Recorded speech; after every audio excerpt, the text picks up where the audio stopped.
The latest intervention of the Social Protection Secretariat unveils a transformative scheme to advance gender equality and prioritize the empowerment of youth, women and vulnerable groups. Leading public welfare efforts with new initiatives, the National Social Protection Secretariat launched the Vulnerable Youth and Women Support Project targeting underprivileged communities in the Central and Upper River region.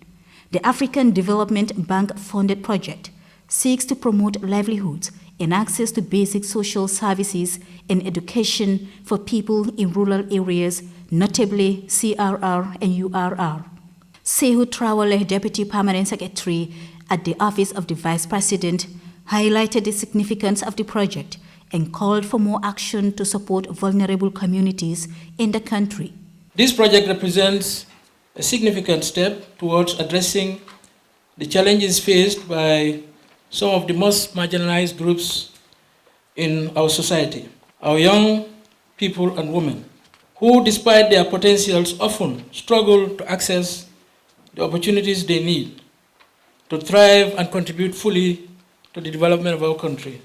According to a 2023 World Bank report, the country's youth labor force participation rate remains low at 35% compared to 62.1% of ages between 35 to 64, with over 60% of the Gambia's population at 25 years old.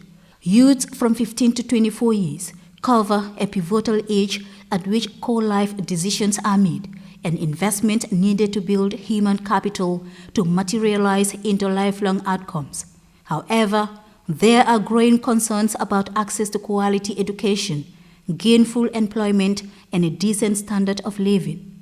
The challenges are numerous, multifaceted, and require urgent attention as authorities launch the Vulnerable Youth and Women Support Project, which aims to adopt a holistic approach to tackle the multidimensional aspects of vulnerability and poverty, promote local livelihoods, and access to basic social services. Fatou Kinteh, Minister of Gender, Children and Social Welfare, cited the significance of the project, highlighting the government's commitment to support women and young people in the country. This project, generously funded by the African Development Bank through the Transition Support Facility grant, responds to these urgent needs by targeting the most vulnerable among us, young women, out-of-school youth, and rural communities. The Vulnerable Youth and Women Support Project is designed to tackle the multidimensional nature of poverty in the Gambia, ensuring that we not only create opportunities for economic empowerment, but also provide access to essential social services such as health and education. The overall cost of the grant project is over $8 million. Joseph Ribeiro, ADB's Deputy Director General for West African Region and Country Manager for the Gambia, affirmed the ABD's commitment to support the country through viable grant schemes. Today's launch is more than the beginning of a project. It is the start of a journey towards unlocking the potential of young people and women across the Gambia. Let me conclude reaffirming the African Development Bank's commitment to support initiatives that drive inclusive growth and development across Africa and especially across the Gambia. Together we are stronger, and together we can build a brighter future for the Gambia where every young person and every woman could thrive and succeed.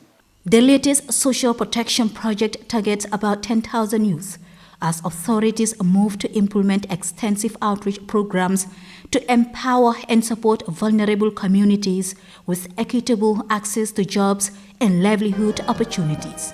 Jankey Touray, GRTS.